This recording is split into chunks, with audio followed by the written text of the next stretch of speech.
식물성 단백질의 경우에는 대표적인 것이 인데, 은 단백질 함량도 풍부하지만 탄수화물이 대략 한 30-40%를 차지하고 있고 또 지방도 있어요. 근데 식물성 단백질에는 불포화 지방산이 많아요. 그래서 식물성 단백질도 양질의 단백질이라고 하는 이유가 식이섬유도 있고 불포화 지방산도 있기 때문에 양질의 단백질이라고 표현하는 겁니다.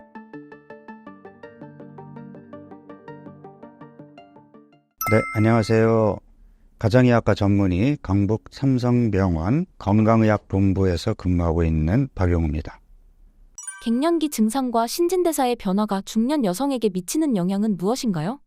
일단 여성들이 이제 우리가 흔히 갱년기 또는 완경기라고 얘기하면서 큰 변화를 겪게 되는데, 여성 호르몬의 분비가 급격하게 줄어들게 되면서 신체적, 그 다음에 좀 감정적 변화들이 생기거든요. 근데 무엇보다 큰 변화가 체형이 바뀝니다. 젊은 여성들은 상대적으로 허벅지, 엉덩이 쪽에 지방이 많이 붙잖아요. 허리 라인이 있는데, 이게 이제 중년 여성의 경우에는 체형이 남성형 체형으로 바뀌게 돼요. 그러니까 지방이 복부 쪽으로 몰리게 되면서 상대적으로 팔다리는 조금 가늘어지고 배가 본격적으로 이제 나오게 되는 그런 변화를 겪게 되거든요. 그러니까 여성들 입장에서는 여성의 아름다운 몸매가 남성형 몸매로 바뀐다는 것에 대한 그 스트레스가 아마 제일 큰 걸로 생각이 됩니다. 그래서 저한테 찾아오시는 분들도 제일 크게 하소연하는 게 뱃살이에요. 전혀 생각지도 않았던 뱃살이 한 해 한 해 너무 무섭게 찌는데 이 뱃살 어떻게 관리해야 될까요? 이제 이런 질문들을 많이 하거든요. 근데 이거는 어쩔 수 없이 겪어야 되는 변화입니다. 그래서 만약에 내가 그 중년 이후에 나오는 뱃살을 미리 관리하고 싶다. 사실은 30, 40대부터 해야 돼요. 근데 이게 이제 저는 안타까운 거죠. 30, 40대에는 바쁘게 살면서 건강관리, 몸관리를 안 하다가 이제 폐경 전후로 본격적으로 배에 살이 붙게 되면 살 빼야 되는데, 그러니까 이미 늦었어요. 늦은 첫 번째가 뭐냐면 이미 근육이 없는 몸으로 바뀌었단 말이에요. 여성들이 다이어트에서 내가 계속 강조하는 게 체중계 눈금에 집착하지 마라. 이거를 제가 계속 강조하고 있는데 어쩔 수 없어요. 여성들은 눈에 보이는 체중계 눈금에 아무래도 신경을 안 쓸 수가 없다 보니까 체중이 조금만 늘면 어떻게 했죠? 덜 먹고 또는 굶고 이렇게 했단 말이에요. 잘 챙겨 먹고 운동했나요? 그렇게 하신 분 없거든요. 그러니까 다이어트는 일단 적게 먹어야 돼.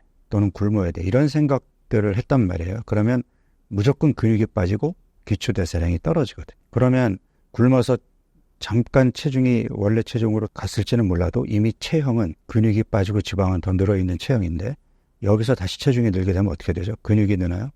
지방이 더 늘죠. 그러니까 이미 30, 40대에도 체형의 변화가 생기는 거예요. 그렇지만 우리는 늘 체중계 눈금에만 집착했단 말이죠.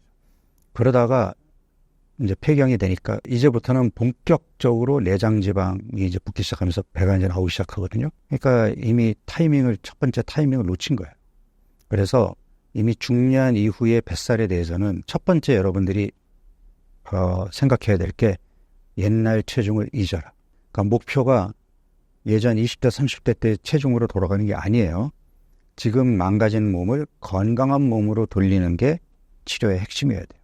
그래서 뱃살을 빼기 위한 방법이 적게 먹는 게 아닙니다. 그러니까 잘 챙겨 먹으면서 운동하고 많이 움직여서 빠졌던 근육을 회복시키고 내장 지방을 빼는 게 치료가 돼야 되거든요. 그런데 우리는 아직까지도 다이어트하면 칼로리를 낮춰서 적게 먹는다 익숙해져 있기 때문에 해법이 안 나오는 겁니다. 잘 챙겨 먹고 운동해라. 이게 핵심이에요. 근데 지금 잘 챙겨 먹는 것도 만만치 않죠. 지금 제가 잘 챙겨 먹으라는 표현은 뭐냐면 건강식으로 배불리 먹으라는 얘기거든요. 근데 건강식으로 배불리 먹는다? 저는 늘 건강식으로 먹고 있는데요. 이렇게 얘기하시는데 뭐 드세요? 저는 현미밥 먹고요. 채소 많이 챙겨 먹고요. 과일 많이 먹고 있고요. 점심에는 고구마 2개 꼭 챙겨 먹고 있고요. 또 아침 저녁으로 해독 주스 갈아 먹고 있고요. 이렇게 먹으면 건강한 식사 아닌가요? 이런 분들이 너무 많거든요. 자, 지금 제가 얘기했던 이런 음식들은 다 자연식이고 건강식 맞아요. 맞는데 자, 어떤 특징들이 있죠? 지금 제가 얘기했던 음식들이 첫 번째, 네, 탄수화물 위주죠. 두 번째, 단백질이 부족해요. 그러니까 제가 이제 나이 들어서 중년의 뱃살을 빼기 위해서는 좋은 음식으로 잘 챙겨 먹고 운동을 해야 된다고 얘기했어요. 그 목적은 뭐냐 하면 근육을 회복시키고 내장 지방을 빼야 된다는 거죠. 근육을 회복시키기 위해서는 뭘 잘 먹어야 되죠? 단백질. 근데 이 단백질이라는 음식 자체가 소화 흡수가 잘 안 돼요. 그러다 보니까 아무래도 소화 흡수가 잘 되는 만만한 탄수화물 음식, 과일이나 떡이나 이런 음식을 더 찾게 되지 소화가 잘 안 되는 뭐 달걀이라든지 육류, 살코기라든지 이런 것들을 몇 끼니 챙겨 먹는 게 만만치 않단 말이에요. 이게 문제고. 그 다음에 탄수화물도 좋은 탄수화물은 많이 먹어도 되는 거 아니에요? 뭐 틀린 말은 아니에요. 그렇지만 탄수화물이라는 영양소는 우리가 이제 급성 에너지원이라고 그래서 바로바로 써야 되는 에너지원이에요. 옛날 우리 어르신들은 육체노동 또는 농사를 지었고 자동차 없이 먼 길 걸어 다녔고 쉴 수 없이 에너지를 쏟아내야 됐기 때문에 탄수화물이라는 급성 영양소를 적극적으로 먹었어야 됐어요. 그러니까 그 밥심으로 산다라는 게 옛날에는 맞았단 말이에요. 그런데 지금 우리는 차로 이동하고 하루 종일 앉아있고 정말 헬스클럽 가서 1시간 운동하는 게 내 활동량의 전부지 나머지 시간은 거의 앉아있거나 그 신체 활동량이 없다면 지금 우리가 먹고 있는 탄수화물이 아무리 좋은 탄수화물이라고 하더라도 상대적으로 과다 섭취가 되는 거죠. 그러니까 제가 상대적이라는 표현을 강조한 이유는 신체 활동량 대비 많이 먹는 거예요. 그러니까 우리 중년 여성들이 정말 많이 걷나요? 또는 헬스클럽 가가지고 1시간 이상 운동하나요? 이러면은 이제 그래도 집안일 많이 하는데 집안일도 운동 아닌가? 아니에요. 일과 운동은 다릅니다. 그래서 상대적으로 활동량은 적으면서 하루 3끼 밥 먹고 후식으로 과일 먹고 중간에 떡 먹고 그 다음에 또 거기에다가 뭐 고구마라든지 이런 몸에 좋은 탄수화물은 맞지만 이런 것들을 챙겨 먹게 되면 탄수화물의 과잉으로 인해서 남는 탄수화물은 간에 또는 내장 지방의 지방으로 축적이 돼요. 그래서 중년 여성들의 뱃살을 빼기 위해서는 신체 활동량을 늘리는 것도 중요하지만 거기에 맞춰서 탄수화물의 총 섭취량도 줄여야 됩니다. 그래서 앞서 얘기한 것들이 건강식은 맞으나 양을 줄이셔야 돼요. 그리고 거기에 단백질 반찬을 몇 끼니 챙겨 드셔야 근육을 회복시키고 뱃살을 뺄 수 있는 겁니다. 그리고 우리가 이제 아침 저녁으로 해독 주스를 먹는 것도 물론 채소를 갈아서 먹음으로써 훨씬 더 많은 양을 먹을 수 있다는 장점은 있으나 채소만 갈아서는 맛이 없다 보니까 거기에 과일이 들어가죠. 사과, 바나나 뭐 이런 과일들이 들어가는데 과일을 갈게 되면 과일에 있는 당 성분들이 몸에 더 빠르게 소화 흡수가 되거든요. 그래서 과일을 있는 그대로의 모습으로 먹는 거에 비해서는 혈당을 더 빠르게 높입니다. 그래서 해독 주스 같은 경우도 물론 좋은 성분으로 갈아서 만들었으나 혈당을 급격히 높일 수 있기 때문에 과신하는 것은 좋지 않다 하는 것을 말씀드립니다. 좋은 탄수화물과 나쁜 탄수화물은 구체적으로 어떤 음식이 있나요? 자, 박용우가 강조하는 식단은 좋은 탄수화물, 양질의 단백질, 좋은 지방을 배고프지 않게 먹어라. 이게 제가 늘상 강조하는 건데 그러면 하나씩 보죠. 좋은 탄수화물이란 어떤 탄수화물이냐? 일단 탄수화물이라는 음식은 앞서 급성 에너지원이라고 그랬어요. 그래서 우리 몸에서 어느 정도 들어와 줘야 돼요. 근데 좋은 탄수화물의 기준은 식사를 했을 때 혈당을 올리는 속도가 빠르냐 느리냐로 가늠이 되는 겁니다. 그러니까 급격하게 혈당을 높이는 탄수화물은 좋은 탄수화물이 아니에요. 왜? 인슐린을 과도하게 자극할 수 있고 그렇기 때문에 자칫 탄수화물의 과잉 섭취로 이어지면서 지방으로 축적될 위험이 높아요. 그래서 혈당을 천천히 올리는 탄수화물, 이런 게 어떤 게 있죠? 흰쌀밥보다는 현미밥 또는 잡곡밥, 이런 것들이 상대적으로 혈당을 좀 덜 올리겠죠. 그 다음에 설탕이 들어있는 가공식품은 혈당을 급격하게 올립니다. 그래서 가공식품보다는 있는 그대로의 천연 음식, 그러니까 뭐 고구마 이런 것들은 단맛은 나나 혈당을 급격하게 높이지 않아요. 감자와 감자튀김은 감자로 만들었지만 혈당을 올리는 측면에서 본다면 완전히 다른 음식이 돼버리는 거죠. 그리고 감자를 생으로, 그러니까 쪄서 먹느냐 우리가 다르게 조리해서 먹느냐에 따라서도 또 영향을 받습니다.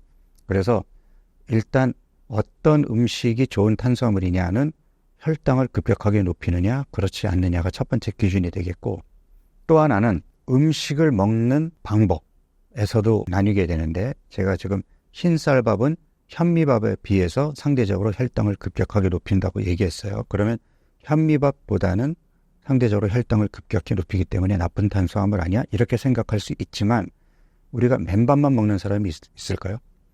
밥이라는 음식을 먹기 위해서는 반찬이 필요하잖아요.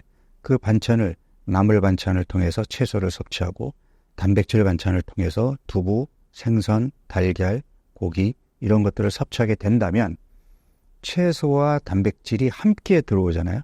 그러면 채소와 단백질이 탄수화물과 함께 들어오게 되면 탄수화물을 먹었을 때 올라가는 혈당의 속도를 늦출 수 있어요. 그래서 우리가 빵을 먹느냐, 면을 먹느냐, 밥을 먹느냐를 볼 때, 물론 스파게티가 혈당을 느리게 올리는 면이기는 하지만 면은 탄수화물 위주로 먹잖아요. 그런데 밥은 채소와 단백질이 들어오잖아요. 그래서 흰쌀밥을 먹더라도 채소와 단백질이 함께 들어오기 때문에 혈당을 급격히 높이지 않는다. 그래서 흰쌀밥은 용서가 되는 겁니다. 좋은 탄수화물로 들어오게 되는 거예요. 여기서 조금 더 요령을 말씀드리면, 밥을 먼저 먹는 게 아니라 좀 심심한 채소 반찬과 단백질 반찬으로 먼저 배를 조금 채운 다음에 밥을 먹잖아요. 혈당이 더 천천히 올라갑니다. 그래서 혈당 관리 측면으로 봐서 좋은 탄수화물, 나쁜 탄수화물을 구분할 때 음식 자체, 식품 자체의 혈당을 높이느냐 그렇지 않느냐도 중요하지만 어떻게 먹느냐도 그것을 충분히 보완할 수 있는 방법이 된다. 그래서 밥에 나물 반찬과 단백질 반찬을 먹는 우리의 전통 식단은 건강식이다. 저는 그렇게 얘기합니다. 요즘 젊은 친구들이 이제 빵, 면 이런 밀가루 음식을 좀 많이 먹는 추세에 있고 아무래도 그런 자극적인 음식을 찾는 경향이 있는데, 저는 가급적이면 우리 고전적인 밥과 반찬을 함께 먹는 식단을 건강식단으로 적극적으로 추천합니다. 두 번째로 단백질은 양질의 단백질이라고 표현하는 것은, 우리가 단백질 음식이라고 얘기할 때 동물성 단백질도 있고 식물성 단백질도 있잖아요. 근데 동물성 단백질이 대표적인 게 육류인데, 이 고기, 뭐 닭고기, 소고기, 돼지고기 다 육류 동물성 단백질인데, 이 동물성 단백질은 포화지방이라고 하는, 우리가 이제 나쁜 지방으로 분류해 놓은 포화지방 함량이 상대적으로 높아요. 우리가 닭가슴살을 찾는 이유는 닭가슴살은 상대적으로 지방 함량이 적고 포화지방 함량이 적기 때문에 다이어트식으로 곽광을 받는 거거든요.